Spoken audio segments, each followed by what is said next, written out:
पूज्याय राघवेन्द्राय सत्यधर्मरताय च भजतां कल्पवृक्षाय नमतां कामधेन्वे नमः। वादे विजयशीलाय वरदाय वरार्धिनां वदान्यजनसंहाय వరదేంద్రాయ తే నమః। అందరికీ నమస్కారం అండి। మనము వందే గురు పరంపరామని మధ్వ పీఠాధిపతుల గురించి తెలుసుకుంటున్నాము।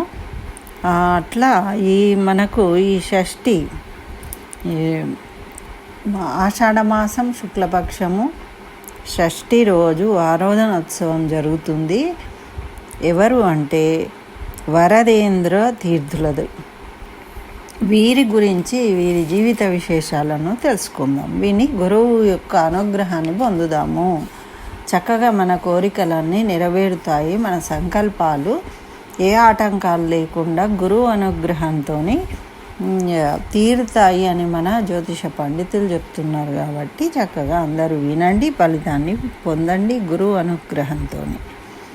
అయితే ఈ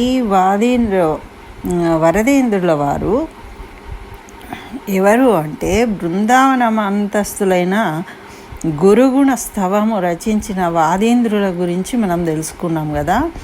వాదీంద్ర తీర్థుల యొక్క అనుజులు అంటే అన్నగారు వారు శ్రీ వేణుగోపాలాచార్యులు అన్నమాట। వారికి ముగ్గురు పుత్రులు, ఒకరు పురుషోత్తమాచార్యులు, బలరామాచార్యులు, లక్ష్మీనారాయణాచార్యులు। అయితే ఈ ముగ్గురు కుమారులు కూడా రెండవ కుమారులైన బలరామాచార్యులే ఈ శ్రీ వరదేంద్ర తీర్థులుగా ప్రసిద్ధి చెందినమాట। మరి వీరి గురించి అత్యంత సుప్రసిద్ధమై ఉన్నది, చాలా గొప్పవారు। మధ్వపీఠం యొక్క ప్రకాశింపజేసినారనమాట। అంటే ఒక్కొక్కళ్ళు ఒక్కొక్క విషయంలో చేసిండ్రు, కానీ ఇది అన్ని రంగాల్లో అత్యున్నత దిశకు తీసుకుపోయినరట ఈ మధ్వ సాంప్రదాయాన్ని। అటువంటి ఘనత ఈ వరదేంద్ర వారికే ఉంది కాబట్టి వీరు అంత గొప్పవారు। వారి గురించి తెలుసుకుందాం। వీరు ఎట్లా అంటే జ్ఞాన భక్తి వైరాగ్యాది సంపదలు కలిగి ఉన్నారన్నమాట। అంటే జ్ఞానము, భక్తి, వైరాగ్యము మూడు కూడా అచంచల దీక్షతోని ఈ మధ్వ సిద్ధాంతాన్ని వారు ప్రకాశింపజేసిండ్రు। మరి వీరు పాండిత్యానికి మెచ్చి 1774 క్రీస్తు శకము సోమరాజు నాయకుడు అనేవారు భూములను దానంగా ఇచ్చిండ్రట।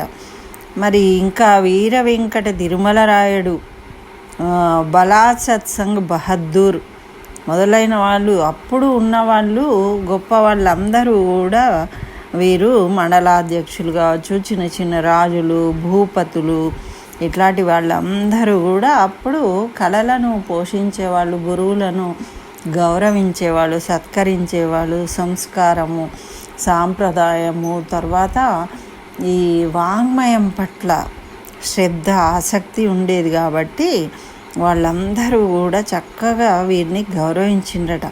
మరి ధానాపురము అనే గ్రామాన్నే వీరికి బహుమతిగా ఇచ్చిండ్రట। మనకు తెలుసు పూర్వకాలంలో గ్రామాలను కూడా ఇచ్చిండ్రు। రామదాసుకు కూడా ఒక గ్రామం అంటే గ్రామాలు, ఇప్పుడు మన రాఘవేంద్ర స్వామికి కూడా ఒక గ్రామాన్ని బహుమానంగా ఇచ్చిండ్రు కదా। అట్లా ఇచ్చేవాళ్ళు అప్పుడు, ఎందుకంటే వాళ్ళు ఆశ్రమాలు, మఠాలు పెట్టుకొని చక్కగా వృద్ధి చేసుకోవడం కోసం, ప్రజలకు మంచిని బోధించాలని అట్లా వాళ్ళను గౌరవించేవాళ్ళు అనమాట। అట్లా గ్రామాలను కూడా బహుమానంగా పొందిండ్రట। మరి ఏదో డబ్బు రూపేణ ఏదో కొంత కాకుండా ఆ విధంగా, అంటే మంచి పంటలు పండే భూములను కూడా వీరు బహుమతిగా పొందిండట। అట్లా సంస్కృత సారస్వతానికి ప్రపంచముకే హరిదాస కన్నడ సాహిత్యాన్ని కూడా కృతులుగా రచించి విశేషమైన పేరు తెప్పించిండట వీరి సమయంలో వీరు। కాబట్టే ఇంత గొప్పగా రాయబడిందట ఇతిహాసంలో। మరి వీరు వ్యాసరాజులు, చంద్రికాచార్యులు ఆ కాలంలో దాస సాహిత్యము విశేష అభివృద్ధి చెందిందట. అట్లే మళ్ళా వరదేంద్రుల కాలంలో కూడా ఉన్నత స్థితికి, అంటే ఏదైనా ఒకసారి ఒక గురువు ద్వారా ప్రకాశిస్తుంది, తర్వాత కొంతకాలానికి అది మరుగున పడిపోతుంది, మళ్ళీ ఎవరో వచ్చినప్పుడు దాన్ని వెలికి తీయడం జరుగుతుంది. ఆ విధంగా ఈ కన్నడ దాస సాహిత్యాన్ని వీరు అభివృద్ధి చేసిండ్రట, ఉన్నత స్థితికి చేరుకుందట మళ్ళీ వీరి కాలంలో. మరి ప్రసిద్ధులైన గోపాలదాసులు, జగన్నాథదాసులు వీళ్ళందరూ దాసవరణ్యులు అన్నమాట. అంటే చక్కగా కృతులను నేర్చుకుని పాటలు పాడేవాళ్ళు అనమాట దాసులు అంటే. వీళ్ళందరూ దాసవరణ్యులు అంటే. అట్లా వీరిని అభివృద్ధి చేసిండ్రు. వీరి కాలంలోనే ఉండే వీళ్ళు కూడా గోపాలదాసులును జగన్నాథదాసులు లాంటి వాళ్ళు భక్తులు. వీరంతా ఏం చేసేదంటే ప్రతిరోజు శ్రీ వరదేంద్రుల ఆస్థానానికి వచ్చి చక్కగా వారి నుండి ఉపదేశాలు స్వీకరించి వెళ్ళేవాళ్ళు. మళ్ళా అనేక శిష్యులకు శాస్త్ర గ్రంథాలను ప్రతిరోజు బోధించేవాళ్ళు. విద్వత్ ప్రపంచానికి అంటే విద్యను అందించారన్నమాట చాలామందికి. ఇట్లా ఈ శిష్యవర్గంలో చతుశాస్త్ర పండితులైన దాసాగ్రణులు చాలామంది ఉన్నారు. చాలా గొప్ప గొప్ప పేరు సంపాదించుకున్న వాళ్ళు, ఏదో అనామకంగా నేర్చుకుని వెళ్ళిన వాళ్ళు కాదు. మరి అటువంటి గొప్ప వాళ్ళను తీర్చిదిద్దిండ్రు అనమాట వీరు. మరి హరికథామృతము సారాన్ని కూడా అనేక కృతులు రచించిండ్రట. మరి శ్రీ జగన్నాథదాసులు ఈ వీరి దగ్గర ఉపదేశించబడి ఎన్నో అటువంటి హరికథలను కృతులను రచించిండ్రట. మరి వీరి ప్రార్థనానుసారమే శ్రీ స్వాముల వారు తంత్రసారము అని కన్నడ భాషలో పదరూపంలో రచించారట. మరి శ్రీ జగన్నాథదాసులే ఫలస్థుతిని రచించి గురువుల గురించి విశేషంగా అనుగ్రహింపబడ్డారట, ప్రీతిపాత్రులు అయినరట. అంటే వారిని ఆశ్రయిస్తే మనకు ఎటువంటి ఫలం లభిస్తుంది అని వీరు రచించిందట. మరి శాస్త్ర గ్రంథాలను కూడా వీరు చాలా, అంటే అన్ని రకాల శాస్త్రాలను పఠిస్తూ వీరు బోధిస్తూ నేర్చుకుంటూ వాళ్ళు రచించేవాళ్ళు అనమాట. అట్లా ఒకసారి ఏమైందంటే శ్రీ వరదేంద్ర తీర్థులు జగన్నాథదాసుల శిష్యులైన ప్రాణేశదాసులు, ఆయననే కులకర్ణి యోగేంద్రాయలు అక్కడ ఆ రాయల ఆస్థానానికి వెళ్ళిందట. అక్కడ లింగనూగూర్ అనే గ్రామానికి సంచార నెపంతో వచ్చిందట. వస్తే వీరి మహిమను ఎరిగిన శ్రీ ప్రాణేశదాసుల వారు తమ ఇంటిలో శ్రీ మూలరామదేవ పూజ చేయండి అని, భిక్ష కూడా స్వీకరించండి అని ఆహ్వానించిందట. అయితే అప్పుడు శ్రీ స్వాముల వారు వాళ్ళ కోరికను బట్టి వాళ్ళ ఇంట్లో శ్రీ మూలరాముని పూజలు చేసి అతి వైభవంగా భక్తాదులందరూ తమ సంస్థాన పరాంగతమైన బ్రహ్మదేవుడి చేత అర్చించబడిన శ్రీ మూలరామ ప్రతిమను, సర్వజ్ఞ కరార్చితమైన దిగ్విజయ రామ ప్రతిమను, శ్రీ రాఘవేంద్ర స్వాముల వారు ఉడిపిలో నిర్మించి పూజించిన శ్రీ సంతాన గోపాలకృష్ణ ప్రతిమను, జయతీర్థుల వారు అర్చించిన జయరామ ప్రతిమను, శ్రీ నీలాదేవి అర్చించిన శ్రీ భూదుర్గ సమేతమైన వైకుంఠ వాసుదేవ ప్రతిమను, ఇలా ఎప్పటి నుంచో ఎన్నో తరతరాలుగా వస్తున్న ఈ విగ్రహాలన్నిటినీ కూడా చక్కగా వారికి దర్శింపజేసిండ్రట. వాళ్ళు వాటన్నిటిని చూసి చాలా సంతోషపడ్డారట. అట్లా స్వాముల వారు నవ్వుతూ శ్రీ ప్రాణేశదాసులకు ఇవన్నీ చూయించి అనుగ్రహించి, మరి మీ ఇంటికి అనుగ్రహించుటకు వచ్చినాను కదా, మరి శ్రీ మూలరామదేవునికి నువ్వు ఏమి కానుక ఇస్తున్నావు అని అడిగినట. అది విన్న దాసులు ఎప్పుడు కూడా భగవత్ స్వరూపులు, వారు ఏదో ఒక కారణంతోనే కోరుకుంటారు, వట్టిగానే ఏది కూడా ఎవరిని కోరరు. అట్లా కోరినప్పుడు ఈయన ఏమన్నాడంటే చాలా సంతోషమైందట. అంటే భగవంతుడి ద్వారా మనం కోరుకున్నారు అంటే ఎంత గొప్ప అండి అనుగ్రహం అది.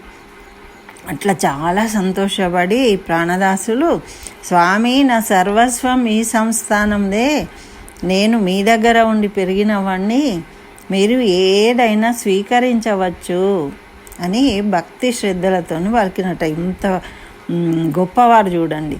అప్పుడు శ్రీ స్వాముల వారు సర్వస్వము అక్కర్లేదు, కానీ మీ ఇంటి వెనుక భాగంలో జొన్నలు వేసి ఉన్న కొద్ది స్థలం ఉంది కదా, అది మాత్రం మూలరామునికి ఇవ్వవలసిందని కోరుకున్నారట. అప్పుడు శ్రీ వరదేంద్ర స్వాముల వారి ఆజ్ఞతోని కృష్ణార్పణ బుద్ధితోని దానం చేసిండ్రట ప్రాణదాసులు. అట్లా వీరు సంతోషపడి ఏం చెప్పిండ్రంటే, మరి ప్రస్తుతము ఈ స్థలము మీ స్వాధీనంలోనే ఉంచుకోండి, కాపాడుతూ ఉండండి, అవసరం వచ్చినప్పుడు నేను తీసుకుంటాను అని చెప్పిండ్రట. మళ్ళీ సంచారార్థము బయలుదేరిండ్రట. అంటే మరి ఒకసారి ఏం చేసిందంటే పూనా పట్టణానికి పోయినరు సంచారార్థం. అప్పుడు బాజీరాయుని సమక్షంలో రామశాస్త్రులని ఉద్దండ పండితులు ఉన్నారట. వారు పాండిత్యంలో సింహ సదృశులు. అయితే వీళ్ళని చూసి బాలాజీరాయుడు వాక్యార్థం కావాల్సిందిగా ఇద్దరిని ప్రార్థించిండు. అంటే ఒక వాక్యాన్ని వీరు అడిగిన దానికి వారు అడిగిన దానికి వీరు శాస్త్ర చర్చలు జరిగితే మనము వినేవాళ్లకు జ్ఞానం కలుగుతుంది అన్నమాట. అట్లా ఇన్ని కోరిండట వాక్యార్థం చెప్పమని. అప్పుడు స్వాముల వారు శాస్త్రులు ఇద్దరు కూడా సరే అన్నారట. అంటే రామశాస్త్రుల గృహంలోనే ఈ వాక్యార్థాలని యోగ్యమైన స్థలము అని నిర్ధారించిందట. అక్కడ ప్రారంభిస్తూ ఉన్నారట. ప్రారంభించే ముందు ఈ రామశాస్త్రులు ఏమన్నారట, ఊరికే చేయడం కాదు, ఓడిపోతే నా ఇంటిని స్వాముల వారికి ఇస్తాను నేను, మరి శ్రీ స్వాముల వారు ఓడిపోతే ఇదివరకు వచ్చిన బిరుదులన్నీ నాకు బహుమానంగా ఇవ్వాలి అని కోరుకున్నారట. అప్పుడు సరే అని ఇద్దరు కూడా ఒప్పుకున్నారు. మరి అందరి సమక్షంలో పందెం మొదలైందట. ఆ తర్వాత పరస్పరము వారు అడగడము వీరు చెప్పడము, వీరు అడగడము వారు చెప్పడము, అట్లా జరుగుతూ ఉంటే ఆ సమయానికి సరిగా జయరామాచార్యులు అనే మహాపండితులు శ్రీ స్వాముల వారి తరఫున వాక్యార్థంలో పాల్గొన్నారట. అంటే ఇప్పుడు పక్కన కొంతమంది ఏరుతారు, అటు తరఫున ఇటు తరఫున. వాళ్ళకు కూడా ఏమైనా డౌట్లు ఉంటే వాళ్ళు కూడా అడగచ్చు, వాళ్ళు కూడా ఏదైనా సహాయం చేయచ్చు, ఇది ఇట్లా కదా అది అట్లా కదా అని. అట్లా ఈ జయరామాచార్యులు మన స్వాముల వారి పక్షంలో చేరిండ్రట. అయితే రామశాస్త్రుల పక్షంలో కూడా చాలామంది పండితులు ఉన్నారు. అయితే అనేక శాస్త్రార్థ విషయాలందు జరిగిందట, చాలా ఎంతో గొప్పగా జరిగిందట అది. అట్లా తుదకు శ్రీరామశాస్త్రులు నిరుత్తరులైందంటే ఓడిపోయిండ్రు అనమాట. అప్పుడు పందెం కాసిన ప్రకారము వాళ్ళ ఇంటిని విడిచిపెట్టి శరణాగతులయ్యి శ్రీ స్వాముల వారి పాండిత్యానికి స్తుతించి కాశీకి వెళ్ళిపోయిందట. ఆ రోజుల్లో అలా ఉండేది పద్ధతి. మరి వెంటనే మొత్తం ఇంటిని వదిలేసి వాళ్ళు వెళ్ళిపోయిందట. అక్కడున్న ఇతర పండితులు కూడా అప్పుడు వరదేంద్ర స్వాముల వారి పాండిత్యానికి శరణు అని వారు కూడా చాలా బాగా సత్కరించిందట. ఇట్లా దేశమంతటా సంచరించి ఈ మధ్వ సిద్ధాంతాన్ని అభివృద్ధి చేస్తూ శిష్యులను తన ఉపదేశాలతో అనుగ్రహిస్తూ ఇంకా చాలామంది పండితులను కూడా వీరు తయారు చేసిండ్రనమాట. మరి ఆ పూనా పట్టణంలోనే గడిపిండ్రట. మరి తుదకు విశ్వవసునామ సంవత్సరము ఆషాఢ శుద్ధ షష్ఠి క్రీస్తు శకము 1785లో బృందావనస్తులైనరనమాట వీరు. మరి శ్రీ ధీరేంద్ర తీర్థులు, శ్రీ భువనేంద్ర స్వాములు వీరందరూ కూడా వీరి యొక్క ఉపదేశం పొంది కృతార్థులైన వాళ్ళే. అందరు స్వాములు కూడా చాలామంది అన్నమాట. అటువంటి శిష్యులు ఉన్నారు. మరి తర్వాత శ్రీ భువనేంద్ర తీర్థులు పూనా పట్టణంలో స్వాముల వారు గెలుచుకున్న స్థలం ఉంది కదా, అక్కడే ఒక దివ్య మఠాన్ని కట్టించి అక్కడనే బృందావన ప్రతిష్టాపనం చేసిండ్రట. శ్రీ వరదేంద్రుల బృందావనము అక్కడే ఉండి చాలా భక్తులకు ఇష్టార్థములను, మనకు మంత్రాలయము రాఘవేంద్ర స్వామి ఎలాగో పూనా పట్టణ వాసులకు ఈ మధ్వ మఠం అన్నమాట. ఈ వరదేంద్రుల బృందావనం ఉంది అక్కడ. అట్లా వీరు ఎవరు భువనేంద్ర తీర్థులు ఏర్పాటు చేస్తున్నారన్నమాట. ఆ ఇంటిని మఠంగా మార్చుకొని. అట్లా కొద్ది రోజుల అనంతరము ఒకసారి ఏమైందట అంటే, ప్రాణేశదాసుల వారికి మరి జాగా ఇమ్మని అడిగిండ్రు కదా, వారి స్వప్నంలో కనబడ్డరట. కనబడి, లింగనూగూరు సంచారార్థమై నేను ఇంతకుముందు నీ దగ్గరికి వచ్చినా అప్పుడు దానంగా తీసుకున్న స్థలం ఉంది, మేము అవసరం ఉన్నప్పుడు అడుగుతామని చెప్పినాం కదా, అక్కడ అంతా మొలిచిన గడ్డి ఉంది కదా, దాన్ని తీస్తే అందులో ఆ భాగంలో ఒక పెద్ద తులసి చెట్టు గోచరిస్తుంది, అదే మా సంకేతము, మీరంతా అక్కడనే తులసి చెట్టుకే పూజారాధన చేయాలి అని సూచించిందట. అట్లా ప్రాణేశదాసులు గురువులు శ్రీ వరదేంద్రులు కలలో చెప్పిన దాన్ని ఆయన విని అమితానందంతో పొద్దున్నే లేచి స్నానాధికాలు పూర్తి చేసుకొని వాళ్ళ అందరూ భక్తులందరూ కలిసి చాలా ఉత్సాహంతో చక్కగా వారందరూ కూడా సహకరిస్తూ ఉంటే ప్రాణేశదాసులకు దాన్ని తవ్విండ్రట. ఆ గడ్డిని తీసే వరకు పెద్ద తులసి వృక్షము దర్శనమిచ్చిందట. అంటే వరదేంద్రుల తీర్థుల యొక్క అనుగ్రహము వారి రూపంగా ఇక్కడ తులసి చెట్టు వెలిసిందనమాట. వారే తులసి చెట్టు రూపంలో అవతరించారు అక్కడ. అట్లా ఆ స్థలాన్ని స్వచ్ఛంగా తీర్చిదిద్ది మంచిగా గోమయంతో చక్కగా రంగులు ముగ్గులు అన్నీ పెట్టి ఆ రోజు మొదలుకొని ప్రతిరోజు ఆ తులసి ఉన్న స్థలానికి పూజలు ఆరాధనలు చేస్తూ ఉన్నారట. ఇప్పటికీ కూడా ఆ విధంగా జరుగుతుంది. మరి అనంతరము శ్రీ వరదేంద్రుల ఆజ్ఞానుసారంగా అక్కడ గులగంజి యొరడి నుండి శిలను తెప్పించారట. తెప్పించి సుందర బృందావనాన్ని నిర్మించిండ్రు ఆ తులసి చెట్టు ఉన్న ప్రదేశంలోనే. అక్కడే వరదేంద్ర మఠం అని ఒక పెద్ద మఠాన్ని ఏర్పాటు చేసి ఆ తర్వాత భక్తులందరూ పూనాకు వెళ్ళి శ్రీ గురువుల పాదుకలను తెచ్చుకున్నారట. తెచ్చుకొని ఈ మఠంలో ఉంచుకున్నారట. అట్లా పూనాలో వరదేంద్రుల మఠం ఎలా ప్రసిద్ధి చెందిందో ఇక్కడ కూడా ఆ విధంగా భక్తులందరూ భక్తితోనే గురువులను సేవించి తమ ఇష్టార్థములను ఇప్పటికి కూడా నెరవేర్చుకుంటున్నారట. కోరిన కోరికలు తప్పకుండా తీరుతాయట. ఆ విధంగా ప్రసిద్ధి చెందిందనమాట.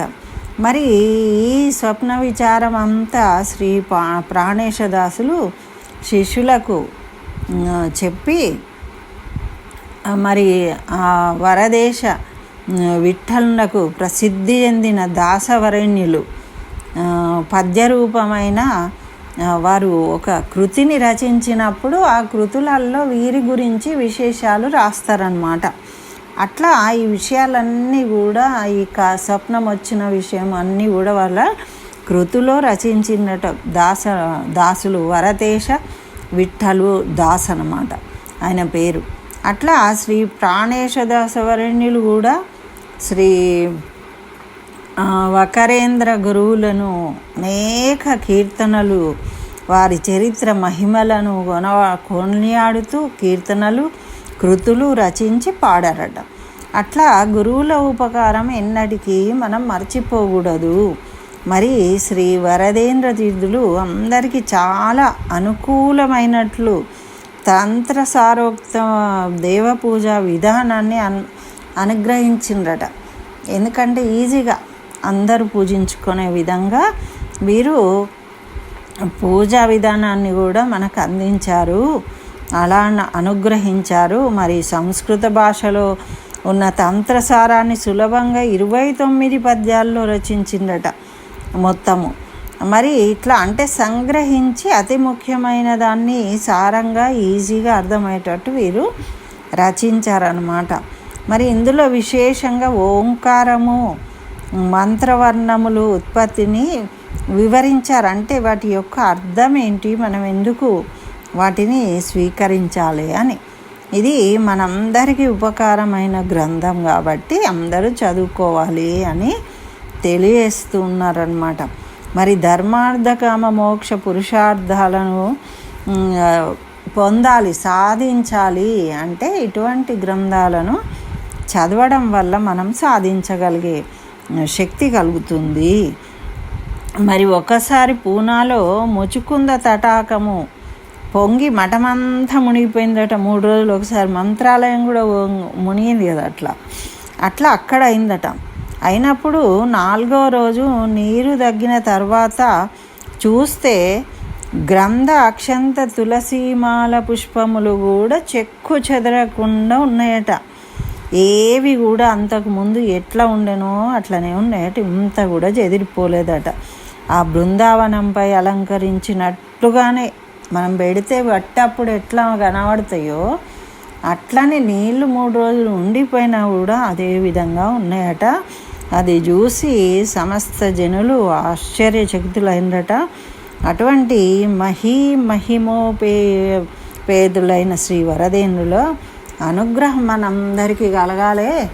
ఆ గురువుల అనుగ్రహం పొందడం వల్ల మనము ఉన్నత గతిని పొందుతాము. ఉన్నత గతులు ప్రాప్తించాలి అంటే మనకు గురువుల అనుగ్రహం ఉంటేనే సాధ్యమవుతుంది. అందుకని మనం అందరం కూడా చక్కగా ఈ కథను వినండి, జీవిత చరిత్రను తెలుసుకోండి, నమస్కరించుకోండి, గురువుల అనుగ్రహాన్ని పొందాం. స్వస్తి. జై శ్రీమన్నారాయణ. సర్వం శ్రీకృష్ణ చరణారవిందార్పణమస్తు.